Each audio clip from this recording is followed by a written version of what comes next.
Hartenstein is way better than Zubac. Let's be clear. What we talking about? No, he's not. Hartenstein is better No, than he's Zubac. not. No, he's not. Yes, he No, he's is. not. No, he's not. He's No, not. He's no, not he's not. 10 times The better. only reason Zubac Zubac look was rookie good this is year. because of James Zubac Harden. was The rookie. Hold on. only reason Hey, Zubac look good is I because of say James one Harden. time better. No, I say no, one time better. no. You say Where's he got Everybody, better than him at? pump the brakes. Everybody in the chat, No. pump the fucking brakes. Hold. What See, I was is letting Zubac better you than get your Hartenstein? hold on, bro. I was letting you get your OKC shit off. Come on, Ted. Hartenstein is not better than Zubac. Stop it right Come now. on. That's facts. Welcome to eLab, your ultimate basketball laboratory, where we dissect the game from every angle. You are watching a master at work. So, hey, man, that was a lot of basketball, bro. A lot of good college, a lot of good NBA. We got to get into the NFL free agency and the trade talks. I've been watching tennis fooling with Ted, man. We gonna get into all this, bro. We gonna get into all this. But first things first, out the gate, man, for my boy, because Rig got to go, man. So I want to get into this. We had a discussion in the group chat from Brandon Jennings, where I want to read his words verbatim. I don't want to misquote him on this. Well, Brandon Jennings has something to say about Drew Holiday. He comes out, he says, Drew Holiday was never better than me. They have better careers than me, but they are not better than me. Are you effing crazy? Are you effing crazy? So my first thought was, why Drew Holiday? Why did he choose Drew Holiday of all people to go after? And I just first, I want to see how y'all feel about that. About it was that a list, bro. I thought they was listing the top 5 LA guards. See, I don't know. So tell me what you on the show, Red. I didn't watch it. What happened? I think they was listing the top 5 LA guards, and he feel like he always gets slept on. You got because they don't never give him respect in that category because he ain't staying in California. Is it top 5 LA guards of all time, or like I think they were just doing from that era, if I ain't mistaken.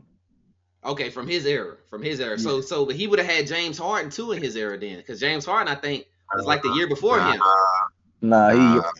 Brandon Jennings. They put No, I'm just saying as far as that's I think James Harden was 2007. Is Eric Gordon from out there too? Is Eric Gordon from LA? Nah, it's Jordan. Eric Gordon from Chicago. It's Jordan Farmar. Okay. When they do their list, it's Jordan Farmar, Drew Holiday. I think they say James Harden. Then they put. I think Gilbert might make it when they usually do their 5. Or not, he might not. I don't even think Gilbert makes it when they do their 5. Okay. For the most part. I didn't know Gil was from LA. Go ahead, Kim. My bad. Is the Mar from there out there? Yeah, he from Mar, yes, but he ain't no point guard though. But when they be doing they be doing like high school though. So that's what I was saying. That's what I was saying. What I said, like if you going off what he said, he pretty much just saying, bro, like I left here and went to a prep school and averaged 35. Like y'all couldn't fuck me when I was here. He said he been getting paid since he was in the 7th grade. Yeah. He said I ain't mad at that. See, so yeah, I'm glad you put some context in there because I'm glad he stopped at high school. Because at high school he clearly has an argument. It's not even that. What I was getting at was that if James, so they was all in Cali together. Drew Holiday won California Player of the Year 2007 and 2008. So for me, I'm kind of trying to figure out if he was better than him at that time. When did he move to Norfolk or to Oak Hill, rather? Oak Hill is I think he went 10th, 11th grade. So if he went in 10th, 11th grade, it would have been. So it sounded like he was ducking Drew Holiday. He was trying not to see that Drew Holiday. It sounded like he was running from him. I'm going for what he said. He said he left California because there wasn't no more competition in California, and he was gonna get caught up because he was already getting paid. Yeah, he said he was already getting paid in 7th grade, so he said he left to better himself. If he wouldn't, he would have got sidetracked. So that's why he left. That's why he said he left. Okay. All right. I'll let you breathe on that because I thought I went to the NBA and everything. Y'all know how I get. I was thinking like, if he's saying he was never better than him, I'm like, there's a couple of things that happened in the NBA where Drew Holiday was better than him. So when he said careers, I'm thinking like a full slate of basketball, like from now until I guess whenever B. Jennings retired or got hurt. He didn't necessarily retire. Is Drew Holiday a Hall of Famer to y'all? Yeah, he gonna be a Hall of Famer. I feel like we're gonna say yeah. He gonna make it. So go ahead, Red. I was just saying. I was just gonna say. But it depends on how you looking at better players. Cause I know you go all around. So we talking about a bucket. he a better bucket than Drew, and I always have been. Facts. He's always been a better scorer. That's a fact. Like That's a fact. Like even in his career, That's a like fact. even in his 55 career, rookie year. I'm gonna say I'm just saying even in his career, Drew Holiday only averaged 14.1 for a career. Brandon Zeller, he had 12. And he ain't played as many years. And he was Drew Holiday peak season is 21. Yeah. B. Jennings ain't never averaged 21 in the league. How many he averaged though? He averaged like close to 18, 19, his right? His peak is 19. His peak season was 19. How many assists was he averaging at the time in this peak? 6. I remember he was averaging 6, and Drew Holiday was at peak is averaging 8. So I don't know. I'm trying to listen. I guess I was just trying to say Brandon Jennings just look good.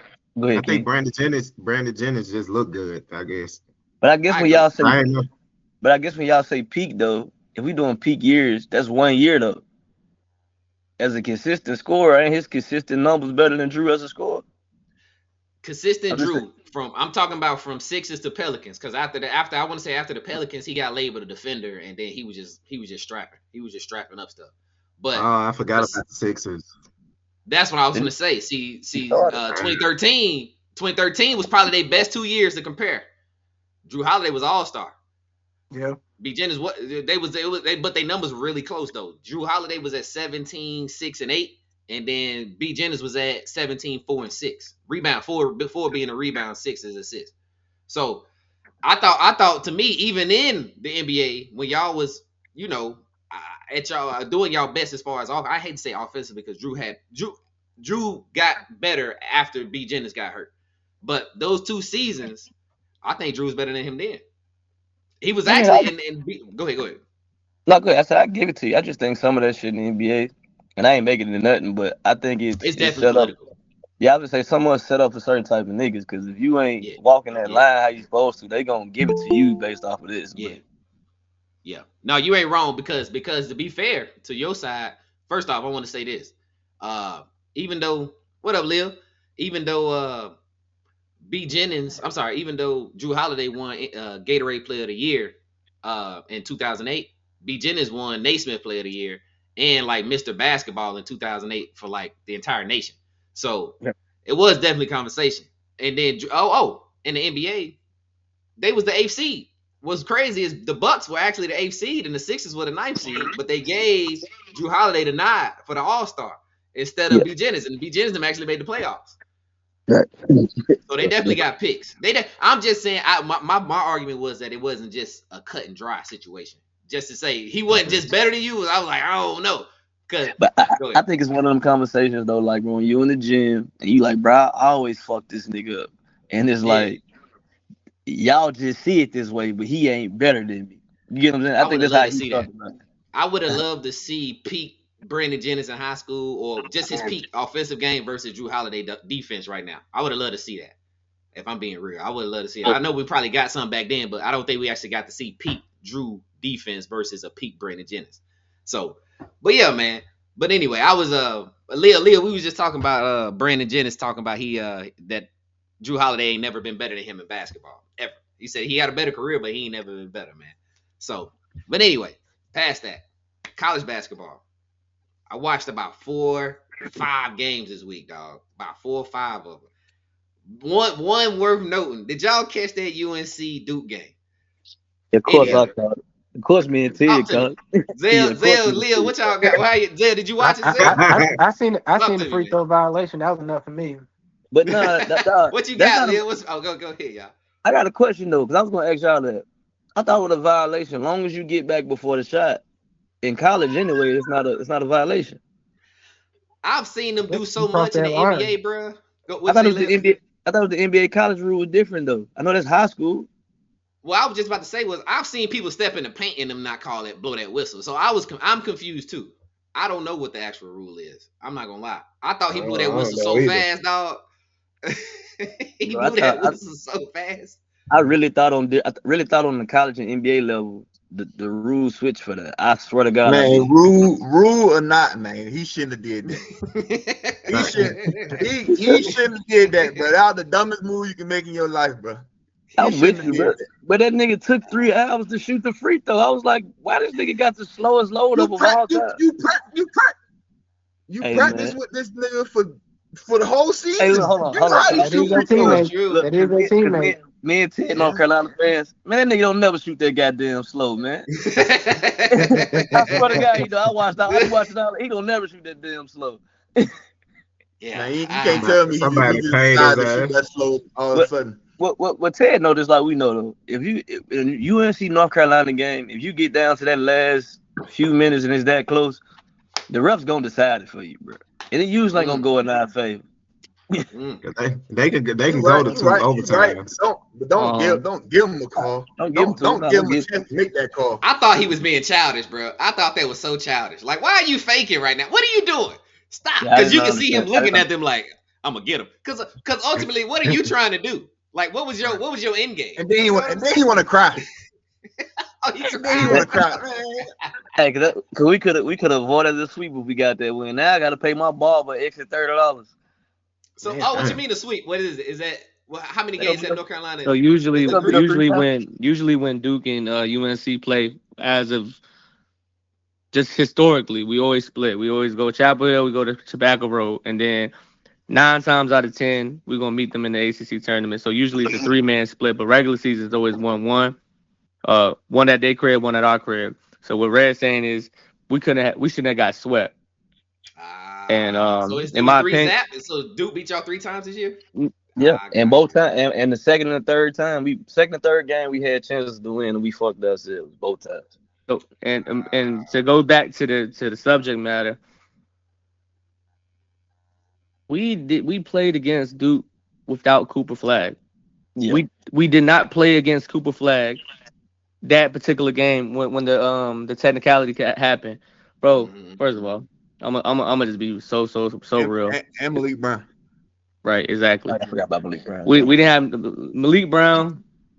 Tyrese Proctor was hurt. He's still coming from an injury, and Cooper Flag wasn't even playing. Right, bro. We was down 20 off the bat. Yeah, we came back from 20. Like we was down 20. So like we was fighting an uphill battle. Like for the people that watch games. So I get it that it's easy to kind of just play that little highlight game where we could just see the free throw, BS and act like we know the narrative of the game. But if you watch the flow of the game, I'm going to call this dude out because I'm starting to hate this dude. Like, hate this dude.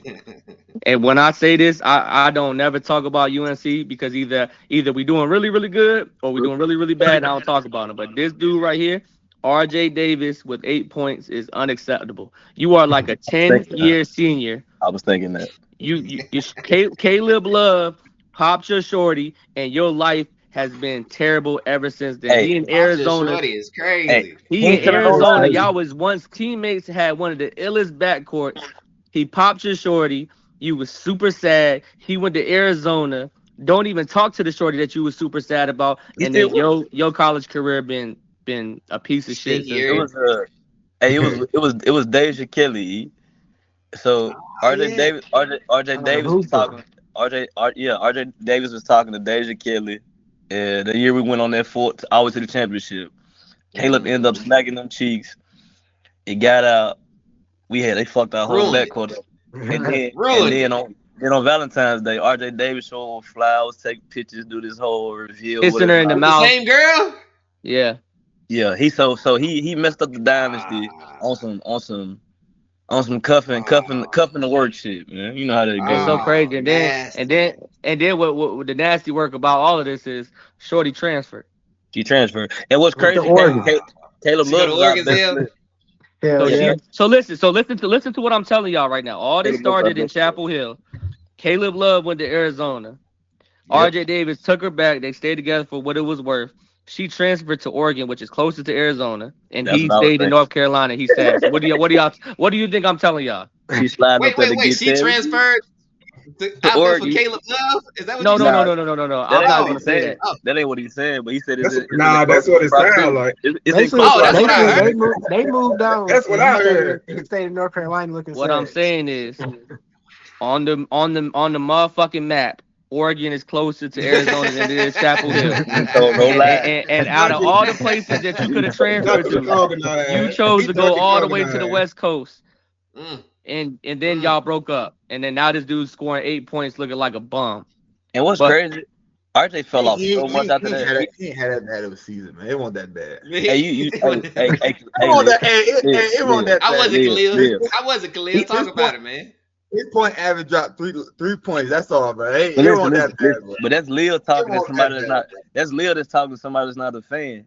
I think Lil is a Chapel Hill fan. Yeah, but I'm saying he getting the fair. He getting his numbers. But he doing it on a bunch of shots, and we damn near be losing. When it was with Caleb Love, we were secure as North Carolina. I used to pop so much shit with Caleb Love. When Caleb Love hit the dagger against Duke, I was popping so much shit. I put it on my header. That's how legendary the shot was. And he had swag. He out there in New Jays, like I used to hoop in the Jordans. He got all the customs on. He out there with the swag. Wait, hey, what year is Caleb Love? Is this his 4th or 5th year? This is 5th year. 6, 7, shit. It's 5, not 6. We got to say Zay. No, he played. This is second year in Arizona. So how many years Second played year at Arizona, UNC? He left North Carolina as a junior, I think, as a sophomore junior. God damn. Go on about your So he business. older. No, Yeah, he older. this is 5th year. But you know them niggas ain't gonna get. What you mad about him for? We hooping. They ain't gonna get drafted. I'm saying, damn, go get drafted. Nah, I'm about to say, damn, you mad at the man for hooping, man? You gotta be real. Hey, I was surprised he did say an extra year at Arizona though. So I don't know. But you gotta be real with yourself. Them boys ain't getting drafted. Him or RJ ain't getting drafted. Bro, They might well get that trip. Go going see overseas. come back. They're going overseas, man. Ken, it don't make sense though when you getting that money. They making like some millions in the NIL. Go to the G League or something. Man, So you want him to take a pay cut. That's why they win. That's a big pay cut, too. That's a pay cut, Ken. That's a pay cut. We talking about millions to G League making. Man, that ain't fun for the little kids coming in, bro. Man, fuck them kids. Let me get my Fuck them kids, bro. Fuck them kids, man. Bro, you taking up somebody's spot. Damn. Bro, the number 2, bro, listen, the number 2 player in the country right now in Auburn, Johnny, he is like 26, like dog. 35. He Everybody saying he old. He in college, and he the second best player in the country. He got a receding hairline. That shit crazy. Tennessee just beat them. Go start a family, bro. Damn. Be Auburn. Tennessee beat Auburn. Did y'all watch? So what other? Did y'all watch any other college game? Because I watched about 4. I watched 4 or 5. I watched Houston and I can't remember who they played. I watched Houston play Arizona yesterday. I watched Houston and Arizona. I watched Tennessee today. Hold on, let's talk about that one, Red. Let's talk about that. The Houston Arizona game. Houston Arizona. I watched. So again, I'm getting familiar. Y'all know me. I'm locking in. I'm getting familiar now to come March Madness. And I'm watching Arizona. Caleb Love, speaking of Caleb Love, had a great first half. He was hooping.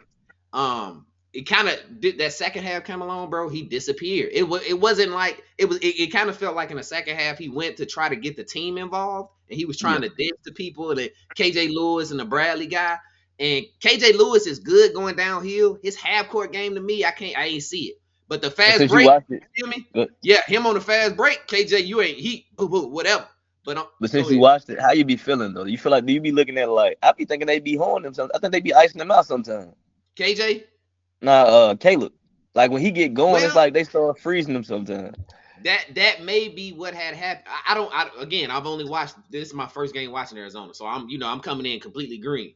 To me, second half, it seemed like the coach told him to get the team involved because he passed up on some shots that he was making in the first half. He had 17 in the first. He had 15 or 17. Don't quote me, but he was hooping and he was the reason they was in the game. So, but second half, it kind of started seeming like they was trying to get him to get that pick and roll because number 5 for Houston, I was hating the way he was guarding that damn pick and roll. They was doing that pick and roll and he was just like, "Hey man, I got him," and he was like, he's a big. And Vassar, the big for Arizona, rolling to the basket, wide the freak open. So he was doing that. They was making that dump pass down to Vassar a few times, and that's what it kind of felt like. Caleb Love lost his rhythm after halftime. But this be my talk on college though. I feel like with college, coaches overcoach. Like they don't let guys play. So it's like if I see Ken or Zill or any one of y'all going for 5 in a row, I just know to get y'all the ball and get out of the way. In college, they try to force feed the plays. Yeah, so I say this. A lot of that. What you about to say, Zill? Did somebody say system? Oh, no, that was, Well, y'all say that, but I think I beg to differ. Again, watching Houston, when Uzan got cooking, they let him cook. Uzan, I didn't even see, they weren't even calling plays no more. They put number 3 in the corner. They put Sharp in the corner, and then they would just bring them. They put Sharp and LJ Cryer in the corner. LJ Cry, they put them in the corner, and then they would bring up the big. Hey man, we got the switch. Uzan go get the bucket, and Uzan was going crazy. He was, I mean, he shot a running left-handed floater. I was like, ooh, that was tough. And Ted, I talked to Ted. Ted told me he ain't even their best player. He not Yeah, there. you got some He schools. was cooking. You got some schools that let their players cook though. Like you got Yeah. some schools. They definitely did it. They definitely Uzan carried them across the finish line. The 4 teams off the rip that I know that just their coaches let them do whatever is Duke with Cooper Flag this year, Houston with Milos and LJ Cryer, Penny with PJ Haggerty, and then there's a kid that y'all may not be familiar with. He plays for Illinois. His name is Will Riley. He's a freshman. He's crazy. And then they got this other kid. If y'all are familiar, and if y'all not familiar, I need to tap in. It's a kid from Maryland. His name is Derek Queen. Yeah, I'm familiar. And he's a big man, but he's kind of like a 3-level scorer. So, you know, I know we be real critical on these new kids coming up, but it's a lot of talent, bro. You just got to find diamonds in the rough. Did y'all get to watch Alabama? I watched Alabama, Florida. So what the thing is, Mark Sears and Holloway, they was chucking that thing. They was chucking that thing, and Gators. Mark Sears got put in the box for the majority of the game, and the reason why I said is because a good defensive plan from Florida, but also the big man from Bama got hurt early. You know what I mean? So like he's the guy that had 15 rebounds against Florida the game beforehand and was dominant. So it shows you that like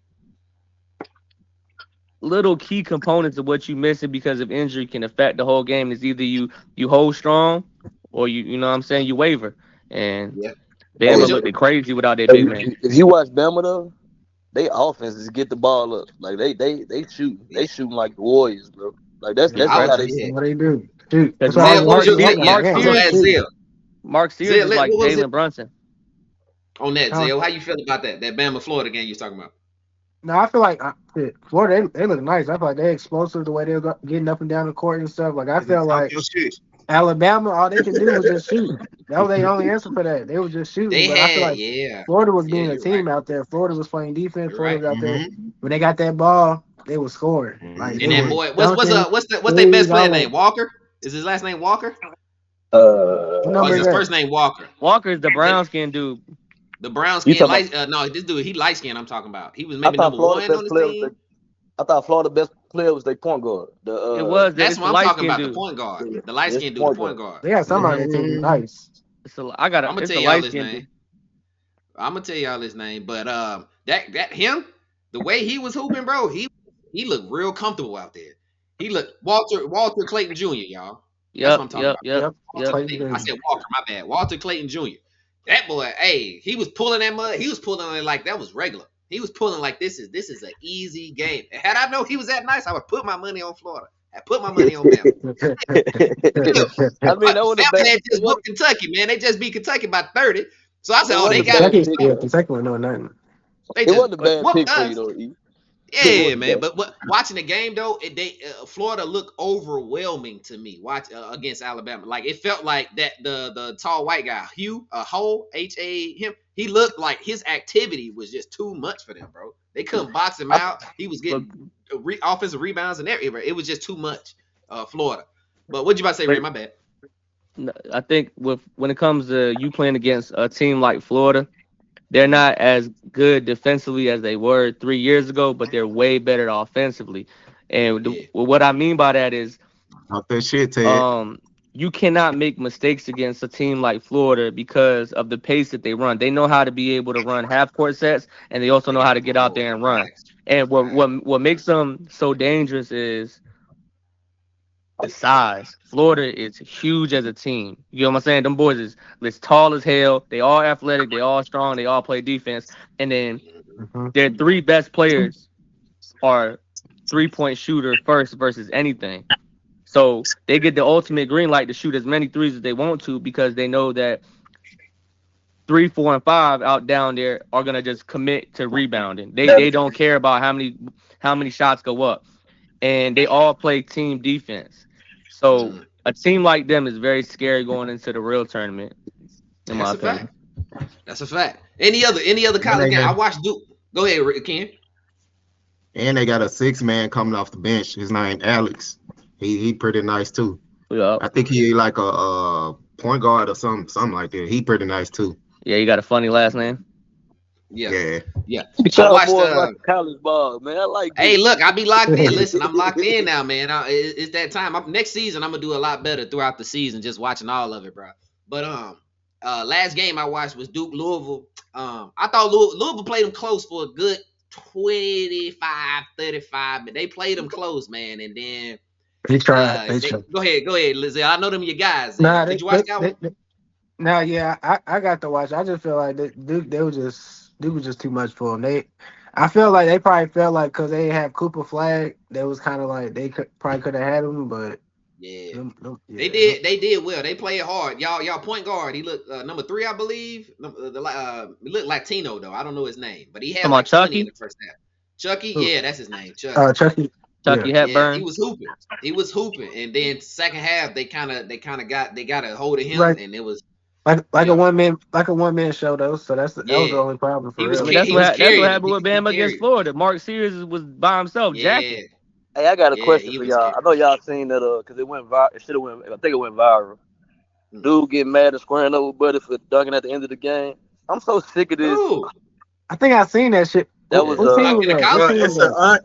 it's an unwritten rule, Red. We talked about this already. They was up like 6 or 8 or something. It was like 8 points. I think. Play defense, man. Play defense. Oh, hey, Zell, what was the game? What's the game, Zell? Nah, I forgot. Ray, what game was it? I just know it was UConn. I can't think of who the other team was. Who they just played? I play defense. I didn't watch. I seen what happened. I forgot the teams. I'm with. So what happened? Who scored? Unwritten rule, man. It's so UConn dunked it.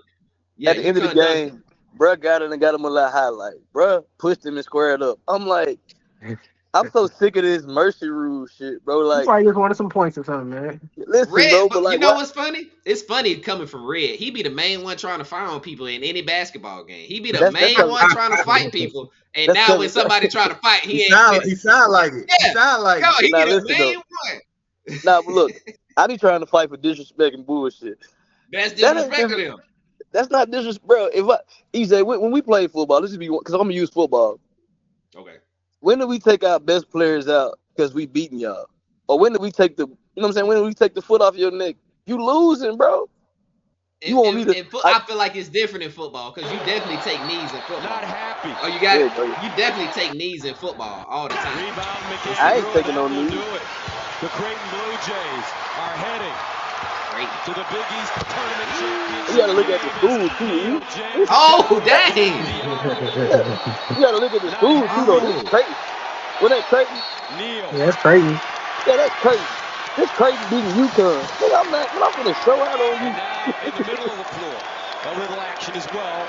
But both teams now trying to separate the coaches. Damn, I would did something so. He freaked that too. I don't know right. And Coach Hurley.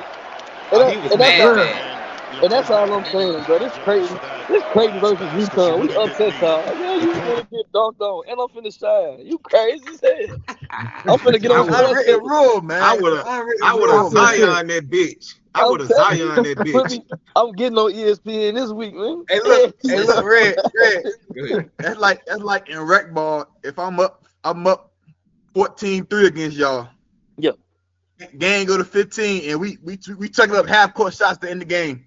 You gonna be mad, right? Oh, play defense. Play defense. Right? Hell no. You shoot half court shots. You get me a chance to win. Y'all say that now too. You chucking up half court shots for 20 minutes, and y'all like, man, this in the game, man. This in the game. So if you saying Rick Ball, if you would have said you holding the ball for the shot clock or something, and Rick Ball, and we know we got time. Right. That's different. Yeah. Then I'm ready to box because it's like, come on, bro, you being petty. Yeah, that's a fact. Then I'm ready to box. Look, no. So look, shout out. We say shout out. Who we got? Duke won the ACC championship. Shout out to Duke. Shout out to Houston, Big 12 champions. They say I think St. John's won. I think they won their championship. Yeah. St. John's St. won John's. too, didn't they? Shout out to St. Rick John's Pitino. won. He the first coach to win. St. John's fucking shut up. He the first coach to win in 5 different schools. Rick Pitino. Ooh, that's fire. Yeah, he Fire. legendary. Shout But out to also, Rick Barnes. Rick Barnes is the coach for Tennessee. He broke a college record yesterday with most college wins. Damn, for real? Nice. Yeah. Nice. So he got more wins. All of that. So who? Damn, he got more wins than my boy from Auburn. I ain't mean to cut you off. It's something about it's something with like I got to figure out what the particular verbiage is, but he got like 800 wins or some crazy shit. Damn. That's crazy. He been coaching for a while too. And he put like Tennessee on the map, like for sure. They doing something good down there. No, we're not gonna do that. Tennessee he ain't put Tennessee on the map. Who put us on the map? The coach from Auburn. Bruce Pearl. Yeah, Bruce Pearl. Bruce Pearl put Tennessee on the map. He definitely helped. Yeah, he did. But I'm saying, but what Rick Barnes been doing since he's been a part of the program has been something nice. Yeah, he held it down. That's a fact. Yeah, he gave it a new face, a new change. Yeah. I just got to make sure Bruce Pearl always get his props, man. But also, I got before we pivot to the NBA fellas, I challenge everybody on my panel, all my co-hosts, to start watching this kid named PJ Haggerty from Memphis. Oh yeah, I like watch him today. I watched him yesterday. Just listen. This kid from the Memphis is the ultimate green light, and he is special. Like, bro, listen. Hunter went out. A big man was 3 for 13 from the free throw. He started off 1 for 13. Kids will waver against the movement. Kids will waver during this moment, and he willed his way against Tulane. For other reasons, I'm upset that he had a bad game, but that's why I'm sleeping. The game before that, he had 45 against Wichita State. Then he had a bad game 42. Against Tulane. 42? My bad. So he had the 5th highest scoring points in Memphis history. He had the same. He averages the same exact amount that Penny did when he was in college. I want everybody to understand, since we give Penny so many flowers about what he did when he was a young kid, give the same flowers to PJ, especially if he make noise in this tournament. Shout out to the whole state of Tennessee. Y'all doing good things over there. Shout out to y'all boys, man. Hey, I'm with you though, but you just know, hey, with the Penny though, Penny get all his shit because Penny was the best scorer in Memphis all together, high school, college, all that. No. Yeah. And what I mean by that, I'm not comparing and saying that PJ is a value match scorer as Penny, but what I'm saying is the fact that he's passing the torch and giving this kid the ultimate green light. He literally said in the post-game interview, I let PJ do whatever he needs to do, because if you put a roof and a ceiling over these kids, they will never develop to get to the next level. He said, all my coaches that I ever played with, they let me do my thing and let them fly. And the fact that he has that same philosophy and PJ's doing well, I love it, man. It's beautiful basketball. Hey, that's what Gilbert said. Go ahead. I would say that's what Gilbert said too. Gilbert said high school basketball translates better to the league than college. Yeah, I've heard them say that too. Yeah. I've heard them say that. I heard them say that is just as far as being pretty much having to be the guy to do everything. Pretty much having to create your own shot, guard this guy, get the rebound, like having to win the games. But y'all said something that kind of struck a nerve, but it made me think of John Calipari and how he was with the University of Kentucky. I don't mind what Penny said for the University of Memphis, because they're not getting top 5, top 10 recruits every freaking year, 3 or 4 of them. When Calipari said that statement, that was like, why would you say that? Because it was kind of like Calipari was trading off putting players in the NBA versus winning championships. Like, we had teams that should have been winning championships. I don't know if Memphis is there yet, so I'm okay with that. I'm okay with that. Nah, they definitely was there. They definitely was there. They definitely had top 5. They had players. Penny bringing in the players. It's just we win the conference, but when we come to the tournament, by that second round, we done. Yeah, so you see That was some fool's Mikey gold when Williams. Calipari did it. That's why I said that. I was like, Nah, they always Mikey Williams. We have great recruiting classes. Yeah, Memphis always get a bad bracket though. It's like they put y'all in the toughest bracket every time. That's fair. Especially when y'all had that one. What's that young bull name with the dreads last year or 2 years ago? Excuse me, Amani, I think. Amani Bates. Oh, Amani Franklin. Amani Bates. I said Franklin. Who Amani that? Oh, that's a basketball player from UK. Bates. That's right. Amani Bates. He plays Cleveland now. But what I'm saying is like Red say, coaching is pivotal when it comes to the development of these players, right? And I read a quote. Actually, I watched the video. It was a small snippet of Rick Pitino, and he was talking about the star player that he's coaching right now. And he basically was like, I'm not going to expose this kid or whatever the case may be, but I will say that he does not practice or condition as hard as he should. And I'm a prior runner, so I used to run 3, 4, 5 miles a day. And when it comes to conditioning, he takes a lot of days off, and I call him out about it. And he said, you know what? I'm not gonna force you to condition yourself and push yourself in practice and doing these OTA drills and all that. But when it comes to the game, you better give me 150%. And that kid does. And he says, what can I say to him? He's averaging 30. He's out there defending the best players. He's doing everything that he needs to do. So yeah, I get up off him. Yeah, he may not be a part of their practices and stuff like that, but he goes out there and he's the best player. Raw. Yeah, he got that Iverson in him. He got that Iverson in him. Hey. Yeah. So that's what Rick Pitino said the other day, and I was just like, I kind of was like, damn, that's kind of like favoritism where I would feel tight if I was 2, 3, 4, 5, 6 on the bench. But I would say Ted, he's the anomaly though. That guy's an anomaly. He's an outlier. Yeah. He is not the standard. You feel what I'm saying? Like there's gonna be guys who are just really good. You know what I'm saying? There's guys that like, he ain't in that 80 to 85% of guys. So I feel that. Yeah. Hold on. Hey, so because I got one more. I want one more for Red Go, man. For Red Go. We've been trying to. I'm good. I'm trying to stay. Okay, you good. We've been trying to avoid this conversation. We didn't never have it on the pod just because we ain't petty, bro. The Stephen A. Smith and LeBron James stuff, man. We was trying not to talk about it. I just, I feel like we got to talk about it because it's been going on for about a week now. How do y'all feel? Let's start from the top real quick, because I don't want to, because we got a lot of basketball I want to get to. How from the initial action that happened with Stephen A. and LeBron, do y'all think that who was anybody wrong or right in that situation, man? Y'all go ahead, talk to me, man. I don't think now one of them was wrong. I mean, Stephen A. doing his job and Bron doing his job as a daddy. So I don't think now one of them wrong in my eyes. Yeah, I didn't.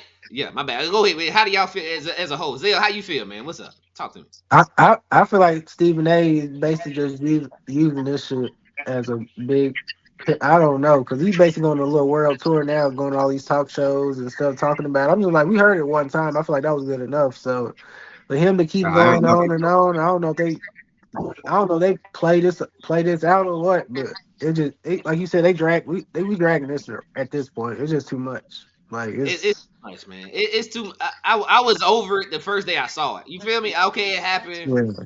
Stephen A. Smith definitely gonna talk about it the next day on this, whatever show. Cool, but now he's getting to the point where it's like he went from, hey man, I wasn't gonna tell nobody, to hey, I'm gonna tell anybody who want to hear it. Anybody want to listen? How you on Fox News, bro? Fox News don't even talk about basketball, bro. He on Fox News talking about it, bro. I'm like, hey, bro. And the part is Fox News don't even mess with him. Yeah, so for me, man, go ahead. So for me, I feel like Stephen A. pulled a J. Cole. Remember how J. Cole used to be telling everybody, when you come with the rap beef, I'm ready, this, that, and the third. Stephen A. told everybody, if you want to see me, pull up on me, man. I'm at the game. There was somebody pull up on the man to man. Now you want to tuck your tail. You just really crazy. Hey, it was crazy. Go ahead. If that had been somebody off the bench, if that had been somebody smaller, he wouldn't even take it this far. He only doing it because of LeBron James. He secretly really don't like LeBron James, which is okay. And that's fine. But he did his job on top. Like Stephen A., I'm not mad at what you said because LeBron did put that pressure on Bronny. But don't be a sucker when it comes time for him to pressure. That's all I'm saying. Yeah, You wanted it. He gave this. This the other part that This is the other part I don't like. Let me rephrase that. Not necessarily don't like, but I don't understand why this ain't glorified. If LeBron, let's start over. If Michael Jordan went over to the sideline and cussed out such and such, came back and scored 50 in Madison Square Garden, or let me rephrase that. Let me not say 50, and go beat the Knicks in Madison Square Garden and continue on. You know how much news we would have heard about? You know how much high praise we would have heard about Jordan or any player that's not LeBron James about going into Madison Square Garden and winning on the biggest stage after you just cut. That was in the third quarter. You feel me? So that's the other part of it. Now I'm like, all right, now y'all carrying it. You carrying it because if it was anybody else, this would be like, yo, this is one of the greatest moments ever. This would be a notch on your belt. Because Michael Jordan scored 63 and lost, and they said he was Jesus playing after Jesus was out there playing. Come on, bro. So, yeah, you're right. Yeah, bro. So, but anyway, man, go ahead, Ted. My bad. I think that this overall, like looking back at it and dissecting what happened, I think it's a plethora of things, and I think that where it started is. And like I said, it's easier for me to come from this angle because I'm talking to my panel, all y'all the brothers, right?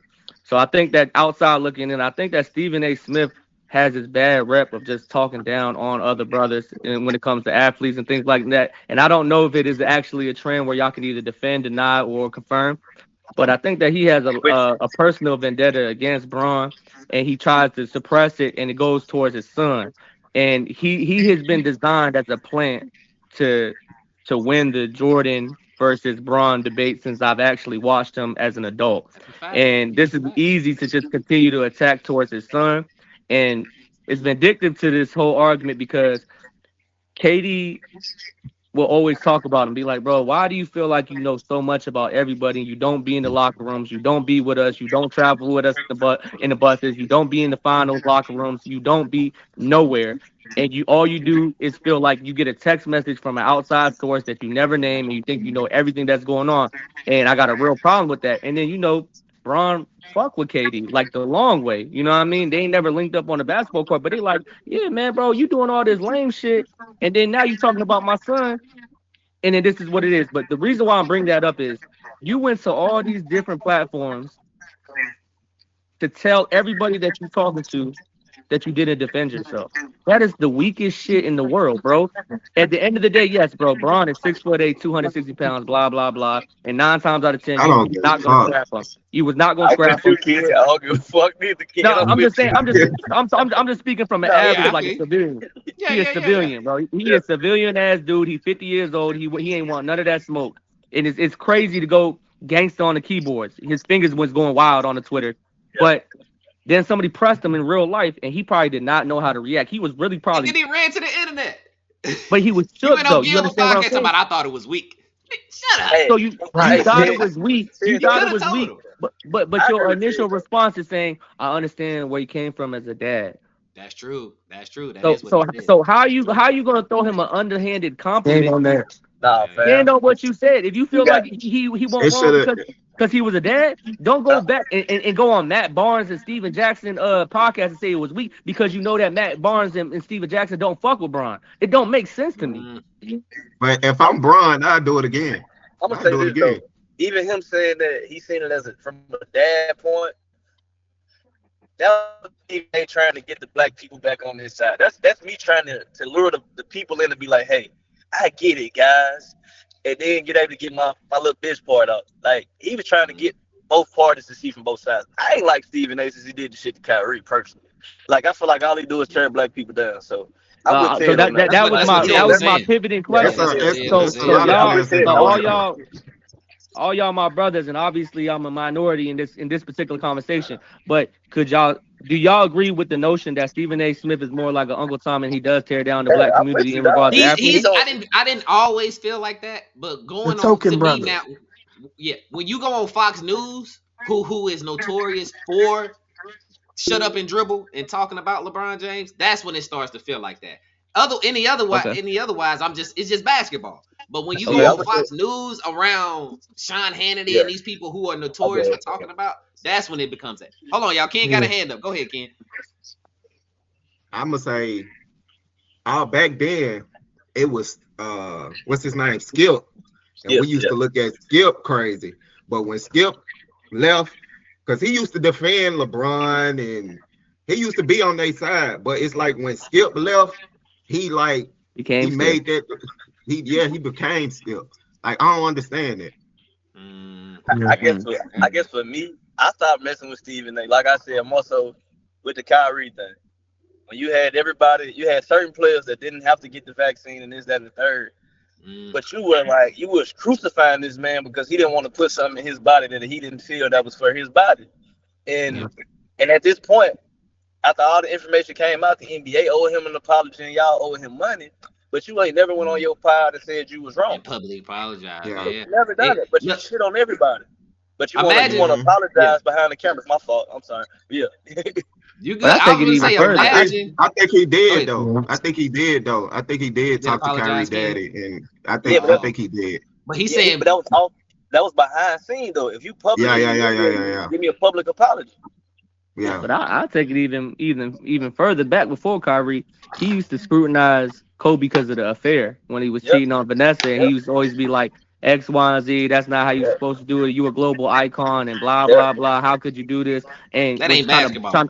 He's trying to blackball him because of him doing anything outside affairs or whatever the case may be. Yep. And then when he died, a little bit before that, Red, there was like, I don't know where or how this particularly happened, and I'm a Bron fan, so I'm trying to stay unbiased as possible. Yeah. But there was this 1 year that they just stopped talking about Kobe being relevant in regards to the top two, in regards to Jordan and Bron. It just became Jordan and Bron, and then Kobe automatically got pushed to 3. And he was the main pushing segment to be like, it's only Jordan and Bron. And I'm like, bro, why are we forgetting what Kobe did? This is before he passed away. And he was the main pushing focal point of that. And you guys can go back and watch. He will always just talk down on Kobe. And I'll be like, bro, what's up with this dude? And then Kyrie, and then now LeBron and KD. Bro, but then this is the same dude. Y'all pay attention. This is the same dude that glazes Joker and Luka. Bro, listen to what I'm saying. This is the same dude that glazes Joker and Luka. And mind you, they're phenomenal basketball players. But there got to be some kind of conspiracy or some kind of narrative that this dude got going on. Especially Steph Curry. I never heard him talk bad. I was just going to say, I never heard him talk about Steph, though. I can only imagine you don't like, how you not like LeBron, KD, Kyrie, and Kobe? Like, how do you have, there's no way you don't like one of them. When Kobe died, though, now you come to his aid and he's such this great player, but you shitted on him for years. Yeah. I just don't like Steve. No, y'all good. Close us out, man. Close us out on Stephen A, man. I just want to we had to touch on it, bro. So, I want to close him out. Fuck him. I want to see. I want to see Kwame. I want to see Kwame Brown. It's Stephen A. Stephen A. Yeah, I want. look at Leah.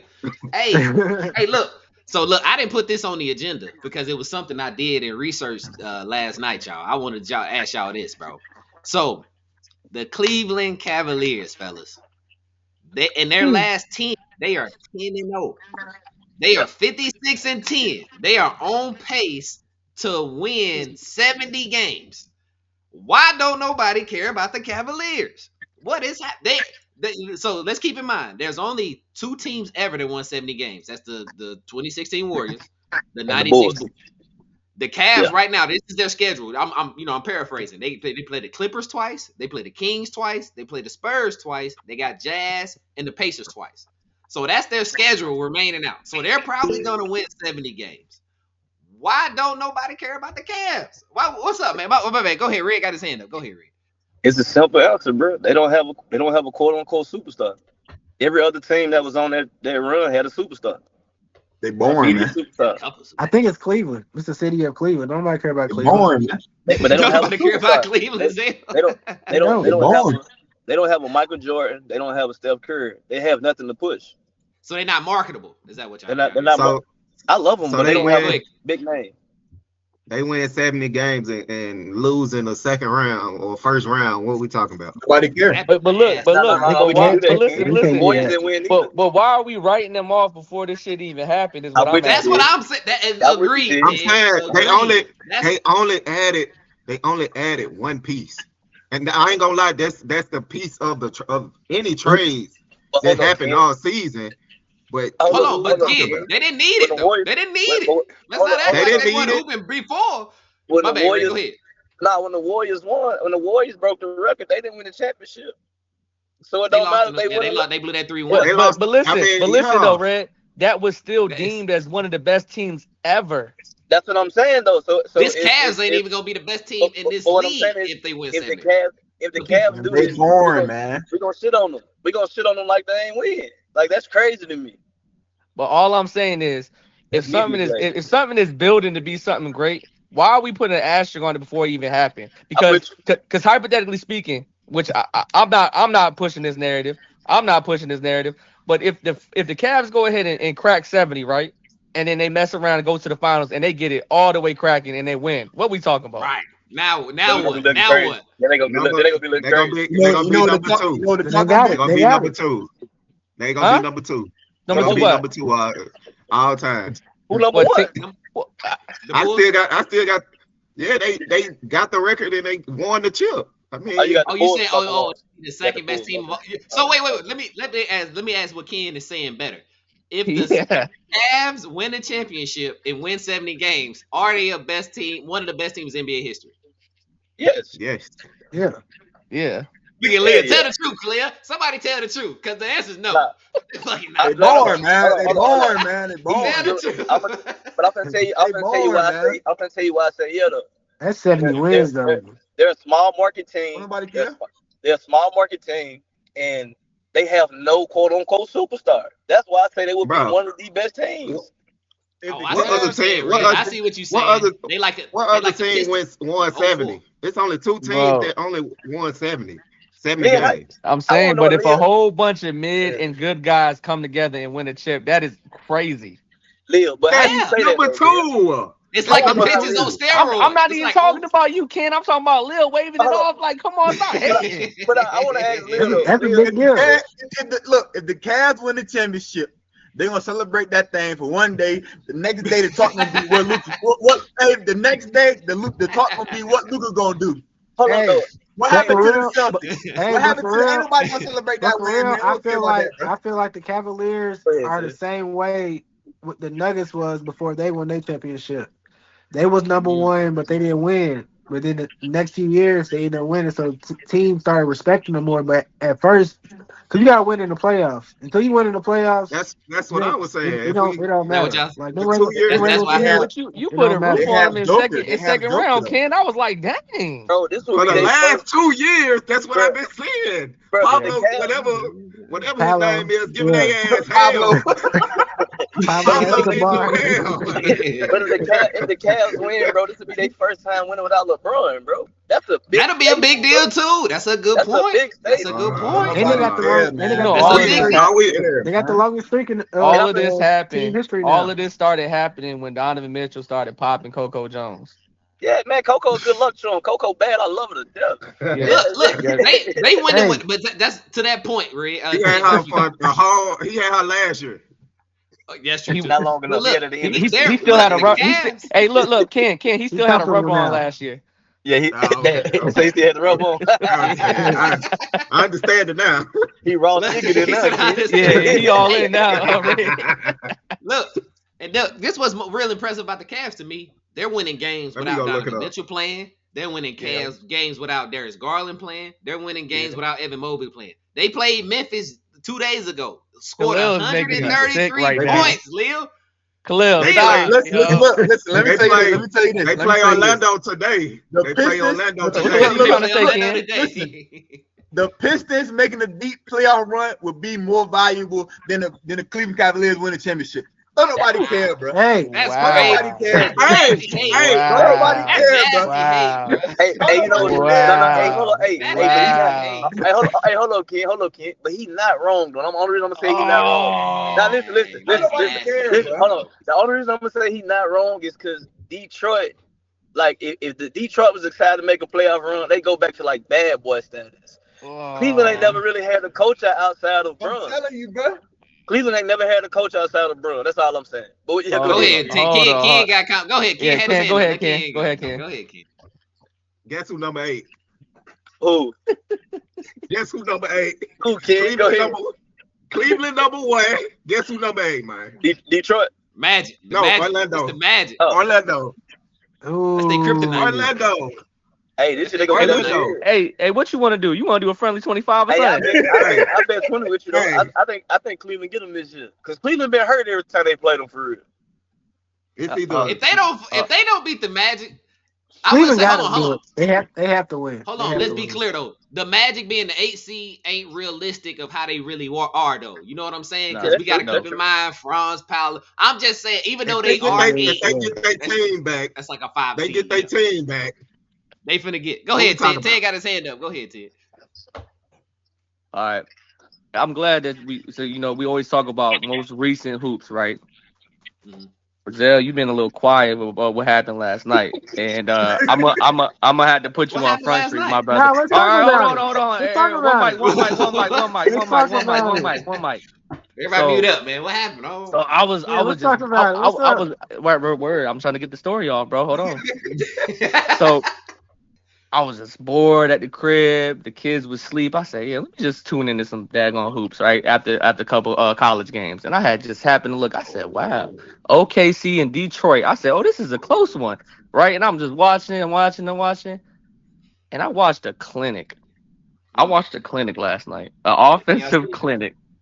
You see him, too? And I watched SGA drop 48 smackaroos.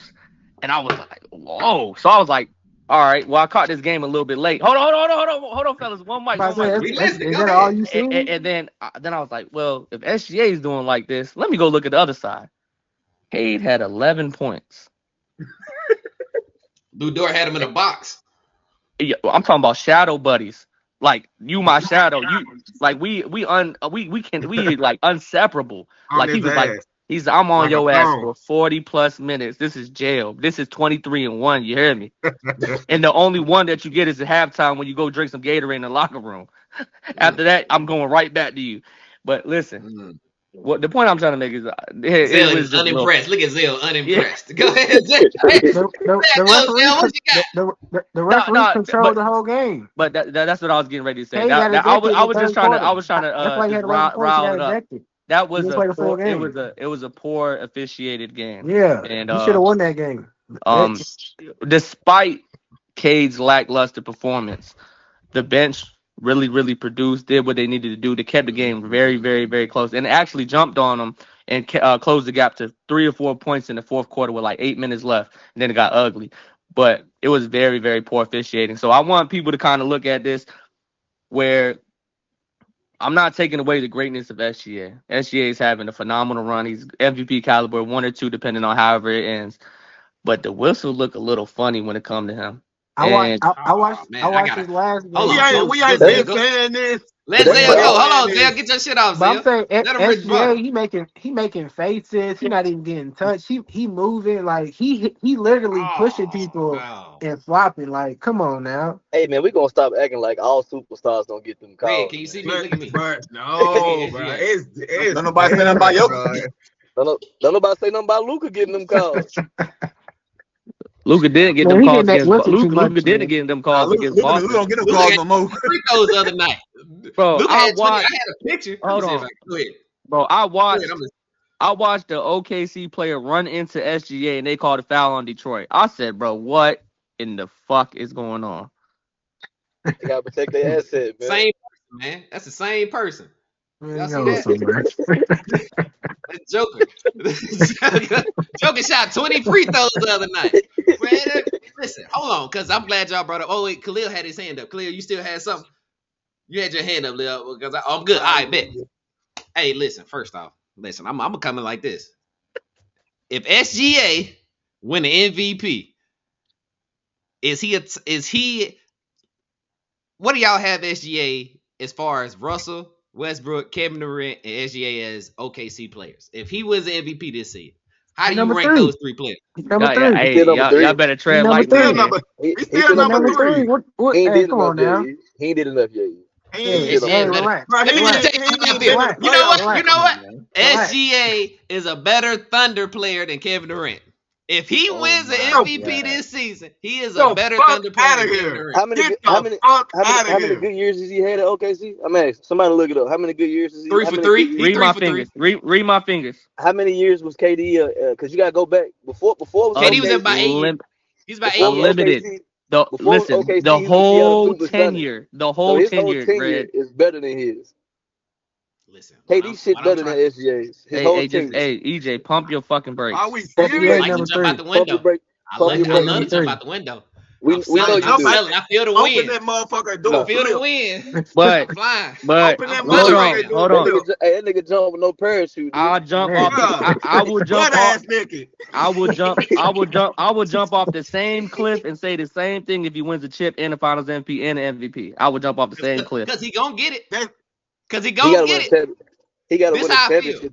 Oh, if he wins the championship, he wins the championship, he wins the Finals MVP, and he wins the regular season MVP. I would jump off the same cliff. It's too early, man. It's too early. He's not gonna win a fucking championship. Stop it. Y'all know. You say it's too early, Zell. You say it's too early, Zell, but I think that you can't control. Oh, go ahead. You say it's too early, Zell, but you can't control when you become great. Nah, but go ahead. I want to hear what he got to say. But he ain't gonna win a fucking championship this year or next year. How you know? Y'all better stop sleeping on OKC. He's not gonna win a fucking championship. I don't know if y'all watching these motherfuckers play. OKC's nice. I was sleeping too. I was sleeping too. Who won the best money? Same team last year. Did y'all watch OKC? Did y'all see OKC play the Celtics? Put your money where your mouth at. Who won the best money? I definitely bet it when they get there. Hold on. Let me say hold on, because I want to say this. What I'm saying is because the narrative is nobody's scared of OKC. That's the narrative around the league. Because I want to talk about the Lakers too. The Lakers out here dropping games trying to get that 8 seed, whatever they trying to do. They're trying to get the Thunder and they gonna get spanked. They better stop. You better stop playing. No, they better stop playing. We can, all right? We can put if y'all didn't watch it. It ain't a soul on the Celtics team that can guard SGA. It ain't a soul on the Lakers team that can guard SGA. It ain't a soul on that team. I'm telling y'all. Hey, EJ, did Luka beat them last year? Did Luka beat them last year? I'm talking about last year. I'm talking about this year. You got the Nuggets. You got the Nuggets. Ant-Man every time. I like that. Ant-Man and SGA. They becoming a little rivalry. I like that. Then you just tell me Luka and LeBron is the best, like two people like together on a pick. Yeah, you just said that in the group chat. Nigga, you told me that when we had. Did I tell you that they was better than the Thunder? That ain't what I said. You said that. You know what? How about this? How about this, Rick? I changed my mind. I'm a grown man. I changed my mind. I'll take that. All right. If SGA get in the playoffs and you got Dorian Finney-Smith checking him, hey, it's gonna be a long fucking series. Hey, what type of chicken? What type of chicken that's gonna be? I want to bet. I want to bet that, EJ. So if you got OKC, I got. I'm a Lakers fan. You got OKC in the finals. Hold on, y'all. Let me say this. Hold on. Let me be clear on something. My stance is that people keep saying that they're not scared of OKC, and I'm saying you ain't got to be scared to get your ass whooped. Not y'all. I'm saying the general. You remember the general public. Y'all keep saying y'all not scared of their ass. You gonna get out there and get your ass whooped because SGA is going for 30. I don't care who your guy is. He's getting 30. And Chet Holmgren got that paint sold up. If they get the Lakers, y'all got to keep in mind SGA is really winning these games without half of the season. Same whistles. All right. Them same whistles in the regular season. I love that you bringing up whistles. SGA don't need them. If you watch SGA play, he don't need them whistles. He's getting them whistles. He don't need them. You can't guard him anyway. You can't guard him. Right. I want to see it. What's up, Lil? Talk to me. My bad. Go ahead, Lil. Talk to me. OKC and the Lakers is like you playing Ant. He gonna put up a good fight, but it ain't gonna be enough. And it's crazy. Enough, bro. It ain't gonna be enough, bro. They get the Warriors. I got them losing. That's crazy. See, y'all being disrespectful. No. The Warriors are hooping. I just seen OKC play the Nuggets twice this week and the Celtics and spanked the Pistons. I don't want to talk about it.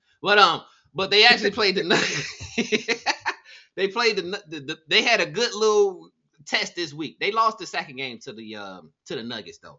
All I'm saying is, my bad, y'all. I'm gonna bring it back.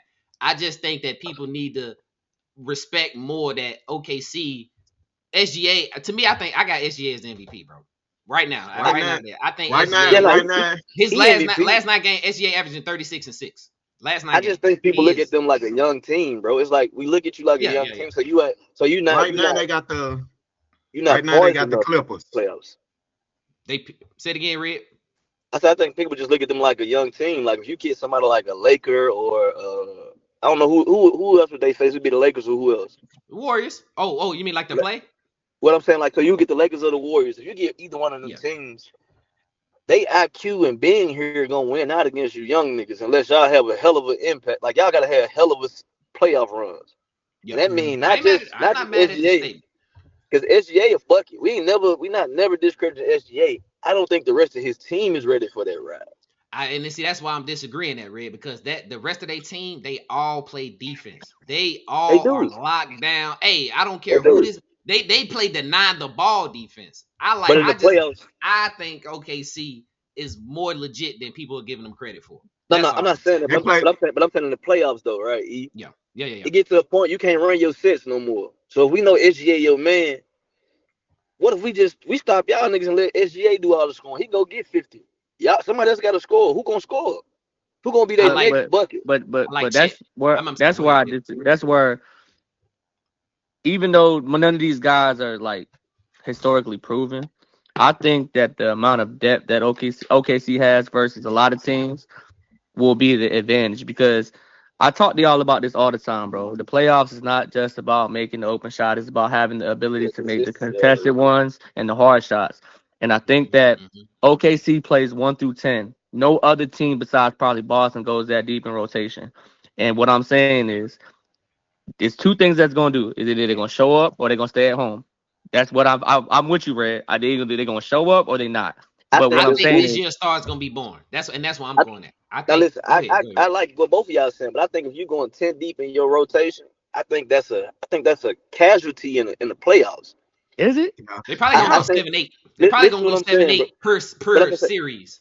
I want y'all to think about it anytime y'all hoop, bro. Like anytime y'all hoop, if you going to your 10th man on your roster, your bench, y'all ain't got no faith in them niggas. Like rosters only go to about 6, 7, 8 deep at the most. In the playoffs. In the playoffs. Okay. I just want to make sure I'm hearing Ted is speaking more to the versatility. He's speaking more to the versatility of OKC. That if you guys are playing small, we got a 9th guy that we can go small with. If you guys are playing big, we got an 8th guy that we can go big with. If y'all are playing fast, we got a 7 guy. That's why I think it's more sort of versatility. Not necessarily. OKC got a lot of pieces for sure. This is my last question on it though. So you got, I know, because I don't really watch OKC like that. I just watch a little bit of Shea. Okay. So you got Shea. Who they next lead score? Who the next score? I think J-Dub is more than how much does he average? I think J-Dub about 21, 22. Yeah. And then you got Chet. How much does Chet average? About 18 and 7, 18 and 9. So you got 30. You said 20, right? Yeah. That's 50. And then you got 67 points. Mm-hmm. Where them other what are other 60 points coming from? Casey Wallace, Lou Dort, Isaiah Jones, Isaiah Hartenstein, Isaiah Hartenstein good for 10. Kendrick Williams. Hold on, Ted. Let Khalil say what he got to say, because he keeps shaking his head. What you got to say? Go ahead. Go ahead. Because the Lakers are doing the Lakers are doing the absolute wrong thing right now. I don't know why you guys are choosing to dial the game back right now. Y'all 2 games out from the play-in. Let's not act like that bottom 4 teams is in the play-in. It's just they 5. I'm gonna say this. They know they're in 5th seed, but they 2 games out of the play-in. They 5th seed. You're right. It ain't that we're doing it on purpose, bro. LeBron took his PTO days to be a good father, bro. Now it's over with. His son won state championship. Now he'll be back. That's all it was, man. He was just trying to go see his boy. We're gonna spank Phoenix. We talking about the Thunder.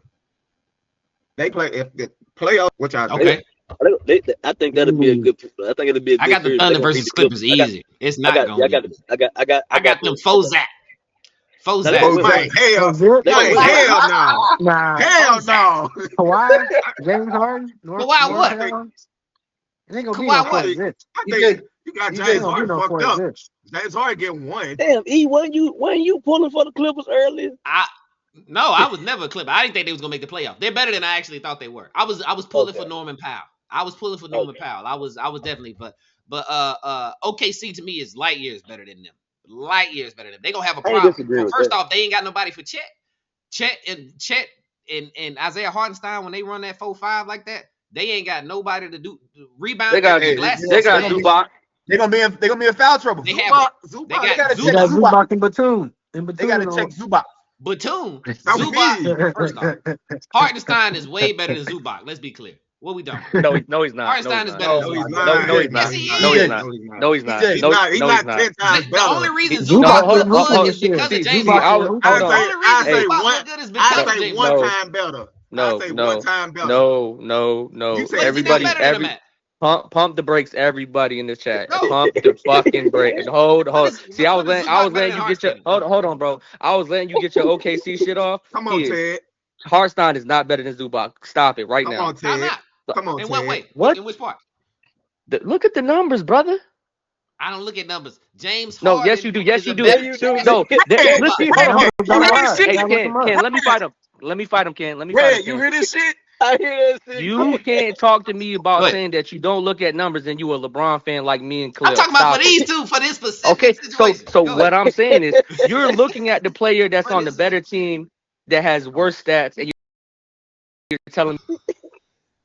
EJ, come on, EJ, take a ride with me. Hey, come on, take a ride with Khalil, E. Come on, EJ, take a ride with me, dog. You in space right now. Come on. Listen, Isaiah Hartenstein that was getting shopped to 3-4 different teams before he got to OKC. Nobody wanted him. He was 7 foot with the jump hook and he could shoot the free throws a little bit. Nobody wanted him. A lot of big. He's not better than Zubac. Just stop. He is better than Zubac. Stop. No, he's not. Why is Zubac playing well this year? Because of James Harden. I've seen James Harden make Clint Capella look like an all-star. He was playing good before James Harden got there. He was playing mediocre before James Harden got there. Don't he say was a mediocre. regular center. Well, pull up the numbers. Let's talk. If y'all want to talk numbers, somebody give me the numbers. Pull up the numbers. Pull up the numbers. Isaiah Hartenstein. I promise you, the numbers that he had before James Harden got there is better than what Isaiah Hartenstein is doing right now. And I don't even got to check. They probably are. Hartenstein's not a scorer. So stop saying that he's better than somebody. He's better than him. I'm taking Hartenstein all day. Oh my God, you are sick. You are sick in the head, bro. I've seen Hartenstein cook Joker. That was like 2 nights ago. No, you did not, bro. That was like 2 nights ago. I saw Hartenstein cook Joker. Bro, you about to make me sick. I'm just telling you what I seen. So this is a pre-recording, so I can actually front my move because nobody will ever know that I'm over there.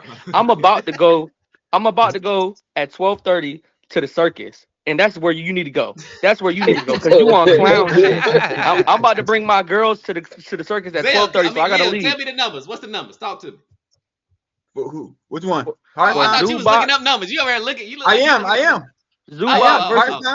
Zubac versus Hartenstein. I bet.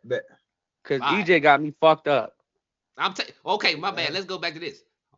OKC is smacking the Clippers, but just be clear. 10-10. Let's be clear. You said before James Harden? Yes, sir, Ken. Yes, sir. 10-10. 10-10. Okay. 10-10. Okay. 11-10. Okay. 16-12. Okay. That's right now, 16-12. So he's a double-double before James Harden every year. Damn. Okay. Leo's pulling them up. Leo got it. 10-10. Who is this, Leo?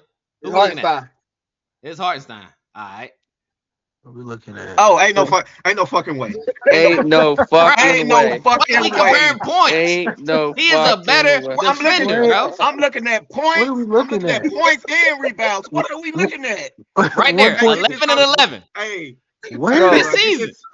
Hartenstein's best season is Zubac's anyway. Hey, what's next topic? I'm taking Hartenstein, man. He said he go down there. Hey, look, I've been flying all day, Red. Look.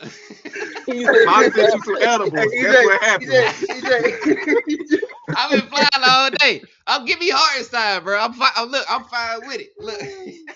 Boy, this man got one rebound, 1 point. Hey, that's funny, bro. 4 That nigga points, said, fuck 3 it, bro. rebounds. What we talking about? This dude He is said, 7 fuck, foot, he Ken. said, fuck the numbers. Nasty He work. did right. That's Fuck the numbers. nasty, I ain't bro. see. I wasn't even looking at what y'all put up there. I missed it. Here, anyway. Oh, but you, Look. hey, but you wanted Red to look at Joker's playoff numbers so bad. But you want to look at these numbers. Tell that nigga again, Ted. Yeah, Bro, tell that look. nigga again, man. Man, just have the James same Harden. have the same standard that you had with Red. You had No, I real don't like smoke this. with Red last pod. He stay I trying like to the get on last numbers guy's with me. numbers. Hey, Khalil, I like the last guy's numbers better. I like the last guy's numbers. I don't like this.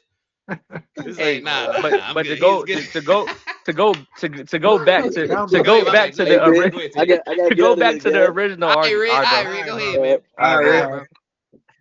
To go back to the real point, they're not gonna get 4-0. They're not gonna get 4-0.